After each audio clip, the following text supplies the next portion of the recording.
தமிழ்நாட்டில் நம்ம வச்சிருக்கிற கொள்கைகள் போன்றவர் எந்த கட்சிக்கும் கிடையாது. மிக சிறந்த கொள்கைகள் இருக்கு நமக்கு. அதை நடைமுறைப்படுத்தணும். எனக்கெல்லாம் கடந்த ஒரு 10 ஆண்டுகள் 15 20 ஆண்டுகள்லாம் எனக்கு ஒரு ஏக்கம். என்னடா அது, இவ்வளோ நம்ம கொள்கைகள் இருக்கு, இவ்வளோ தீர்வுகள் இருக்கு, இவ்வளோ பிரச்சனைகளுக்கு தீர்வுகள் நமக்கு தெரியுமே, இது ஏன் செய்ய மாட்டாங்க, ஏன் செய்ய முடியல? ஏன்னா அதான் பார்த்தா செய்கிற இடத்தில் இருக்கின்றவர்களுக்கு இது அது தெரியல.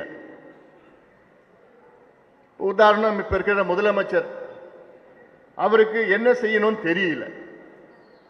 அதிகாரம் இருக்கு, ஆனா என்ன செய்யணும் தெரியல.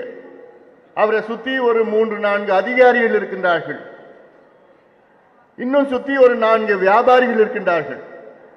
அமைச்சர்கள் போர்வையில 4 வியாபாரிகள், 3 அதிகாரிகள், இவங்க 7 பேர் தான் தமிழ்நாட்டை நடத்துறாங்க, இன்னைக்கு வழி நடத்துறாங்க. ஒரு முதலமைச்சர் பதவி என்பது எவ்வளவு முக்கியமான பதவி, எவ்வளவு பவர்ஃபுல் பொசிஷன்.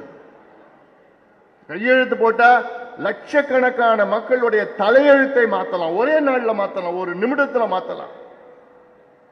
ஆனா அது என்னன்னு கூட தெரியாத ஏதோ நச்சிட்டு இருக்கிறாங்க, பணத்தை வச்சுக்கிட்டு ஓட்டிட்டு இருக்கிறாங்க திமுக,